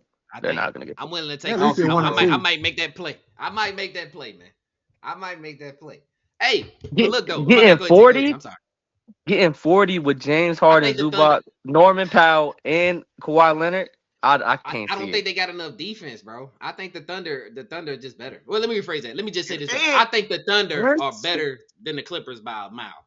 I just think that. I think they are better by a mile. I can't shift how you feel, but I just don't think that they're gonna get 40. It really depends on what type of James Harden you get. I'm talking about even if you get a 23-7 James Harden with a 24 with Kawhi, and then another dub with Norman Powell, and then another dub with Zubac. See, that's a lot. Listen, Ted. You said that's a lot of points against Lou Dort, Jay Wick. That's a lot of points you talking about against some guys who really play defense. Stop saying Jay Will. But they got players though. They got role players. They got players. They got players. So let's do it. Let's do it. Right? You think that Jay Will? You think that Jay will stop Leonard from his career averages in the playoffs? No, Lou Dort's checking Kawhi Leonard. So yes. J-Dub is guarding. So J-Dub is gonna chase around James Harden the whole game and be in foul trouble. He probably had to guard James Harden. I don't know if James Harden ain't. Is he drawing fouls like that this season? Is he drawing fouls? I'm asking. Like, is he? Yes, bro. Yes. He ain't got SGA whistle, but he still got a whistle. SGA got an 8 free throw per game whistle, man. I don't know what's up. SGA got to check. We got James Harden got like a 3. To go back to what I said. So who's gonna guard Norman Powell? SGA. I don't know why why y'all acting like SGA don't got defense. What do y'all? SGA don't play defense? How about this? Who's guarding SGA? Nobody. But I can say that though. But I'm not delusional. Where I think that's. Why do y'all think that SGA can't guard anybody? Like, well, what do y'all think? He's not. I'm not saying that. Oh, but the fact that they're gonna have these guys that you just named have to have the offensive output by having to still deal with James Harden, Norman Powell, and Kawhi Leonard. But that's hell. That and on the perimeter is hell for a lot of people. It sounds good when you say it, but I don't feel that. That's why they the 8th seed. If they was as good as y'all are saying they are, they wouldn't be the 8th seed. That's why I don't. But Kawhi was injured for the quarter of the season. Injuries. They was just 4th seed. They was just 4th seed. They was just the 4th seed like 2 weeks ago. Yeah, that West is tough though. That West is tricky. So I agree. You're labeling the 8th seed. The Timberwolves weren't just in the playoffs. We was just talking about Ant-Man. Yeah, they was 9. They were like the 10th seed. So in 2 weeks now, they the 7th seed? 7, something like that. They still in the play-in. I got them 40, dog. I'm sorry. I don't know. Maybe I watched too much. I think maybe I watched too much OKC. Maybe that's what it is. Maybe I watched too much OKC and not enough Clippers because I feel like I just saw the Clippers lose to somebody and I was no. They beat the Hawks. I'm lying. I didn't see them lose. They beat the Hawks. But I don't know. I think I'm biased. Yeah, they beat the Hawks. They came back and the Hawks had 8 points in the third quarter, bro. I don't even want to talk about trash, man. It was terrible, bro. It was terrible. I don't know how you score 8 points in any quarter. I have never seen that on anything, bro. So anyway. But can I have a quick pivot before I bounce? Oh, go ahead, Lil. Yeah, come on. Oh, go ahead. All right, it's a quick pivot before I leave though. Just I touched on this a little bit in the group chat and nobody really said nothing because I don't fuck with y'all. But Ken was the only person that actually gave me a response. So, not right now, but towards the end of like the the final season of either one of their careers, what record do you think is a little bit harder to break when it's all said and done in this new era of basketball? Bron's total points, which is obviously retarded, but then now with the revamped Golden State, I still think that, Curry probably has a couple more seasons than I thought he was going to have, with Jimmy Butler and them boys or whatever the case be, and his 3 points made. So 3 points made versus total points in totality. What do you think would be the harder record when it's all said and done to shatter? And the reason why I say, I know it's kind of like I'm going against Goliath when I'm talking about LeBron's total points because it's so crazy, but then also you put it into reality with 4K with Steph, and it's going to keep on climbing, and that's going to be a very, very hard record to shatter. In y'all's opinion, who do y'all think has the harder record to beat when it's all said and done? I'm still say Bron. You got to play 22 years and average over 25 points a year for 20 years. Hey, on top of going to 10 finals, right? Because this is regular season and playoffs. So also go and have deep playoff runs for however long that is. That is tough.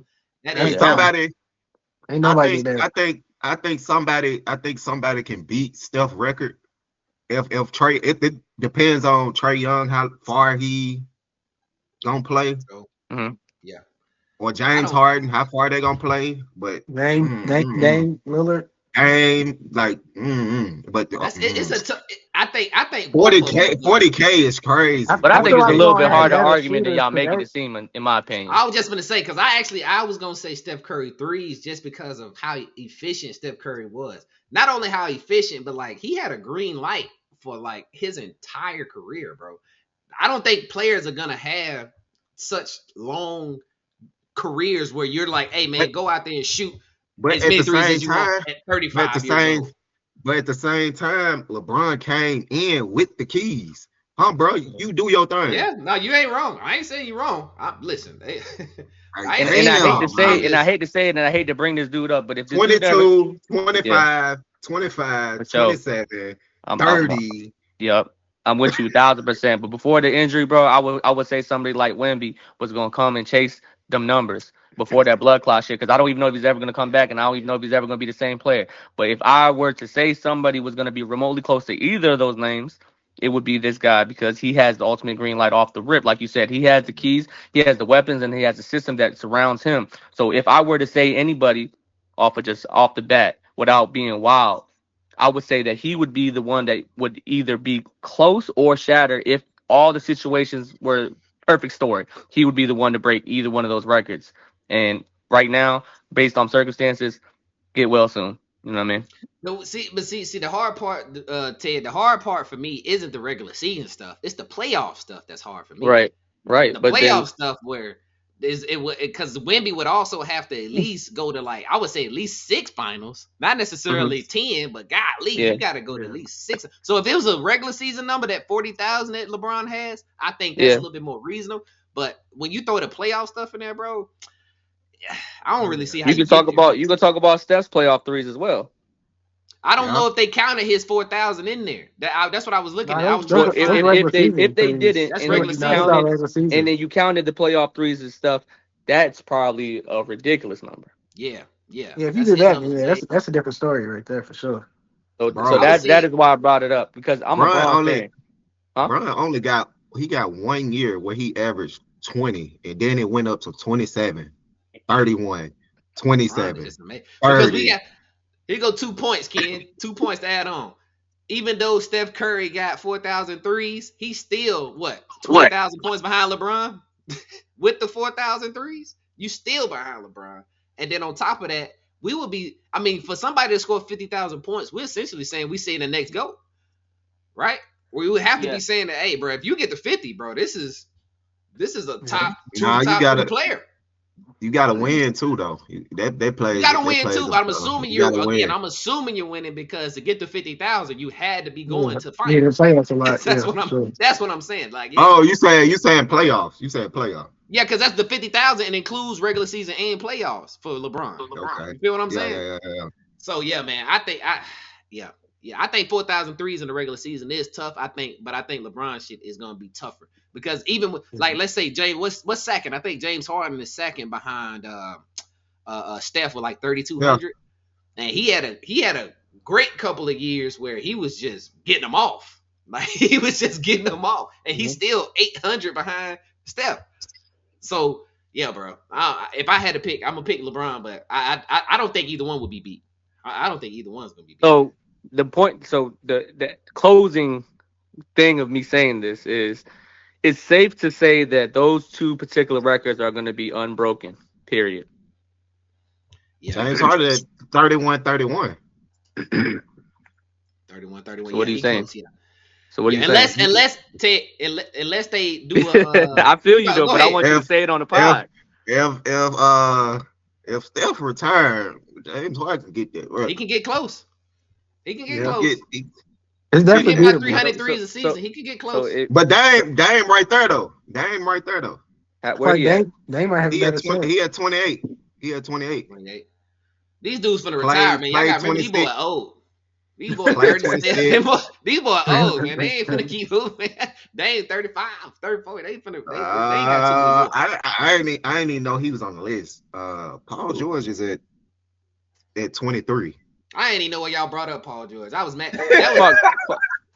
Fuck Paul George. This the 3-point. This the 3-point list. This 3-point list.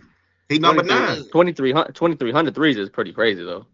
2,300 is good. Yeah, 2,300 threes is for Paul George not even being a part of. Yeah, that's cool. Yeah, KD. Go ahead. Oh, KD's on there. Buddy, KD. And see, that's the point right there, Ken. To that point, with Kevin Durant being on that list, Kevin Durant has had an illustrious career. Kevin Durant ain't even close to LeBron James in that 50,000 points, and he's actually somebody who started at 20 that first season, or it was 25 plus for the rest of his career from here. But that was 3 seasons where he had injuries for the whole season. Yeah, he had injuries. But that goes into it though, y'all. LeBron does. That's what I'm saying. Agreed. He had the keys. He stayed healthy for so long. Yeah, no injuries. Yeah. Nigga could go eat a steak and still be healthy. Another nigga eat 3 damn steaks. He gone. I don't know what he doing. Last one before we go, y'all, right. because we brought up Paul George and Kevin Durant. Summer trade talks. They talking about moving Kevin Durant. They talking about moving Paul George. Paul George right now, bro, he got the 8th highest contract in the league, bro. He is. I mean, he's getting paid out the wazoo, bro. If money was, let's say money's not the issue. Let's say money's not the issue because, obviously there's certain things that can't happen. Who do you guys think would benefit from having guys like Kevin Durant or Paul George? In what situation makes sense? You know what I'm saying? How y'all feel about them, man? Go ahead, Lil. What you got, dog? Kevin Durant is going to the Boston Celtics. What? Ooh, God damn. I guarantee you. Look, bro. What the fuck? Felt like that. That was loud. There you go. Drop a bomb at the end of the I guarantee you, Kevin Durant is going to the Boston Celtics, bro. You think he ring chasing? Why you say what? Just what? That's crazy. He the ring. The trade? I don't see that happening in the trade. That ain't happening in no trade. Nah, that's the trade. Yeah, that's true. It is a trade. Yeah. So you gotta get those. So that ain't gonna happen. KP, Peyton Pritchard in the first round. Ooh. Would you give up Porzingis for him? Why not? He's not playing. Porzingis not playing. Porzingis is hurt. Ooh. That's what I'm saying. I don't need you. Lil, you might say it's 2 teams KD gonna go to. I'm mad at the team. He's not going back to OKC. Yeah. Okay. I don't think he make that move to go back there. I got one for y'all. He's not going to the Lakers because Bron on his way out. Stop naming them. Stop. I got one for y'all. Go ahead, dude. I think that if everything goes to how circumstantial basketball and things of that nature, especially what happened this year, I think that Nico redeems himself and go get KD in Dallas. I don't think KD goes. KD, Kyrie, AD. I think Dallas is because you needed 3, right? So you got draft picks. You can give up PJ. You can give up some bench players. Go get KD in there, and it's gonna be KD, AD, Kyrie. Bro, they said they want 3 first-round picks for KD. Y'all saw that post on Facebook? Give them up. They want 3 first-round picks for KD.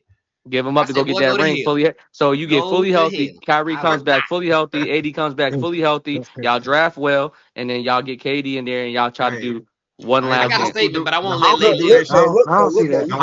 The Hawks would do that shit. Yeah, we'll definitely do. We give up anybody. KD not going there. KD not Yeah, going you give up. He'll give up Trey. Bro, see how I look at it, bro. KD won a ring bad, bro. So you can go to Dallas and try to win a ring. What's wrong with that? Listen though. KD concern is gonna be, look, I done did this before with y'all. Kyrie, is you gonna be 100%? AD, are you gonna be 100%? Boston on the phone call. I ain't think about that. Boston on the next call. They some young boys and they healthy. They on the next call right now. Can y'all promise me y'all gonna be healthy? I'll go even younger then, since you want to play the young game. Go ahead. My name is Daryl Morey. I'm the GM for the Houston Rockets, and we would love to give you. Why? Keep that team. Ain't going there. Why? Keep that team. They gotta give up. The trade was Tyree Eason. Here you go. Hey, you can get a first round. You can get Tari Eason. You can get Tari Eason. You can get Dylan Brooks, and we'll give you Ken Whitmore. All three of those guys and a first round pick. Come holler at us. And all you gotta do is get buckets. Zay, what you say, Zay? No, I said that sounds like something good for real. Because I feel like Houston, they need like that other piece, like a piece like that. Yeah, I want to add. Let me throw a little wrench in here real quick. I don't think Kevin Durant is the guy to get you over the hump no more, fellas. I'm not giving up nothing for Kevin Durant. Damn. So I'm not giving up nothing for Kevin Durant. If he go to a team that just want buckets, he's going to get them over. Listen, I'm not. If I gotta give up my key guys for you, whether it be a Jalen Green, whether it be a Cade, or if I gotta give up somebody that's a starter, a top 2 scorer on my team, I'm not giving them up for Kevin Durant. Look, listen to this. Listen, because I made a post on TikTok about it, and it said, "Hey man, I'm gonna fuck with y'all boys." All right. Kevin Durant, bro, has not been to a conference finals in the last 6 years, bro. Since 2020, he ain't been to. What are you picking up Kevin Durant for? To do what exactly? When the Bucks win? 21, I think. That was the division. 21? That's the division. That's the division playoff because they played the Hawks. Then the Bucks played the Hawks in the conference finals. So he ain't been since he got hurt in that year the Raptors won when he tore his Achilles, I believe. So he ain't been to the conference finals since 2019, bro. Why are you picking up Kevin Durant? He ain't getting nobody over the hump. He don't have to play. That's why I start. Good. But at the same time, it's like he ain't got the players to bring them over the hump. James Harden was hurt. Listen. Kyrie Irving was hurt. Too many excuses, man. That's all I'm saying. I'm not saying you're wrong. That's why I'm saying, bro. Zay, what'd you say? Zay said something before that. What'd you say, Zay? Nah, but I just feel like he needs that. Like if he go to Houston and they gotta give up somebody a piece, he gonna need Sengun. Sengun, and he gonna need like another piece. So I feel like you have to keep Jalen Green some type of way. At the same time, you're gonna need Dylan Brooks because that's the best. That's one of the best perimeter defender that y'all got. Well, you're gonna need. I feel like the only way it works, he got to do a sign like with a trade. Go to the Pelicans. Go to the Pelicans. They need somebody. You think if KD get traded, if they ask for KD in Houston, you don't think they're not gonna ask for Jalen Green or Sengun? That's what I'm saying. That's exactly what they're gonna ask for. They don't ask for one of them. They're gonna ask for one of them. 100%. They asked for 3 first-round picks, is what they said. They want 3 first-round picks. So if you can't give them 3 first-round picks, then plus your second best player. Man, that's too much. That's too much. What he 30? He 30? What he 36? That's too much. 36. He'll be 37 next season. Come on, man. I'm not doing. If KD was 31, I'd take that chance. And then on top of that, I asked y'all in the chat, what's the difference between the Suns team and the Rockets if you gotta give up Sengun or Jalen Green? What's the difference? You got D Booker. You got Tyus Jones as a solid point guard. He finna be gone too, though. Which one? Yeah, Booker. D-Book? Booker finna be gone too. I think Book going to Houston is better. For as a point guard or as a 2? Or as a 2. He got 2 because Jalen Green they 2. That's why I asked. Because Green is they 2. That's why I said that. Because I mean he run the point. I just like I said. But I feel like if they did trade I feel like if they did trade Jalen Green for Devin Booker and like some other pieces and stuff, that would make more sense. Just because they, like you said, they do play a better position. I feel like Devin Booker is better than Jalen Green, and him being older, he got a little experience and stuff like that. So I feel like, and he's been to a finals. Yeah, it'll make more sense. But when you like really look at it, just like all these trades and all these pieces, a lot of these young teams they need older veterans, but they don't need no star veterans. They just need role player veterans and stuff. So yeah, man, I'm not mad at that. Like how Haslam was with them Heat teams. Yeah, I'm not mad. He's trying to hoop though. KD trying to hoop, bro. And he's still he ain't trying to mention nobody, man. He trying to hoop. He's still valuable, bro. I'm just like I think at some point we got to know when to say, all right, bro, enough's enough. You know what I'm saying? You getting 37. I think at some point, like, we got to stop remembering KD and start seeing KD for what he is, bro. That's all I'm saying. I got a question though. Yeah. Go ahead. What's a good spot for Naz Reid? Nas Reid? I like Nas Reid on Minnesota. Just get rid of Julius Randle. He don't want to be there. They're not gonna pay him. He want to leave. Oh, he want to leave. They're not gonna pay him. Oh man. I like Nas on a lot of teams, man. I think Nas is one of those kind of guys you could put anywhere. I like Nas on the Pistons was the first team I was gonna say. I like Nas on the Pistons. I like the pick. I give the Pistons. They need like we need like a 3 or 4. They got Jalen. That's what he is. Nas is a 3-4. They got Jalen. Durant. Jalen Durant. He's a center though. Nas Reid 6'6". Nas Reid is 6'6". He plays small forward. How tall is Jalen? 6'10". They like 6'10". He's like 6'10". Yeah, he big. He's big. He big as hell. He got center. Yeah. I think not, man. Nas is such a to me he's an easy. I think he can go anywhere. Nah, stay over there with Ant-Man. Stay over there. I like I think he can go anywhere. I like him being the for real. He can go to the Lakers. Look, nah, they ain't gonna go to the Lakers. Don't go to the Lakers because you got Rui. Lakers. He can definitely go to the Lakers for real. He can go to the Lakers. I like Rui, but Rui and him would be a conflict. I think. That'd be the first thing. So as a nigga go to the free agents and they be like, oh, he going to the Lakers. They do, don't they? God damn. Oh, look, you know who I like? Hey, here's a better one, y'all. I would like him with the Knicks. I think the Knicks need a backup guy or just another guy. I wouldn't mind the Knicks. I wouldn't mind them at the 4 for them. Help on the Knicks. I think the Knicks just need a deeper bench. So that's why I say Nas. If he's okay with coming off the bench, he's definitely. But I feel like the Knicks, when it comes to the Knicks bench, it don't matter because they don't play the bench. They don't want to play him, man. That's the other part, right? They don't want to play him. I ain't gonna lie. Yeah. I send them to Cleveland. If I'm trying to get better and trying to beat Boston, I send them to Cleveland. He back up Evan Mobley. When he gets tired, put Nas in. That's tough. He can shoot. He can do everything. Nas is a point guard turned big man. Nas can play. Yeah. You know, he was a guard in high school and stuff, bro. So he's not lost when it comes to having to handle the ball as a 3, bro. So yeah, I want to see Nas flourish though. I think Nas can flourish. He need to go to a team. I was gonna say the Hawks. Y'all know me. Just give us Hawks. I ain't want to throw a Hawk, but yeah, I want to say the Hawks. So yeah, man. He need to go to a team to where he can be like Zion. Zion bringing the ball up the court. He setting the offense. He doing his own thing. How y'all feel about my bad, not Nas, but Paul George now? So do y'all still see Paul George as a second, third? You know what I'm saying? Like, because if they trying to move you like us, Paul retire. Like us. Like, retire. What he's doing right now, he should just be this. Retire. I think that's his calling. That's his calling right now. I think he should retire because of the money. He's too expensive right now. He's too expensive for the production that he's giving. He's giving 16. You're getting 19 from Quentin Grimes, bro. Quentin Grimes is giving you 19 for probably less than half of whatever you're paying Paul George. Go to the Hawks. Look, this what I'm finna say. Paul George is entering that phase of his career where Carmelo was at, where Iverson was at, where Russell Westbrook. And you got to transition from thinking, hey, I'm the best player on the court, I need the ball, to, okay, what's going to keep me in the league?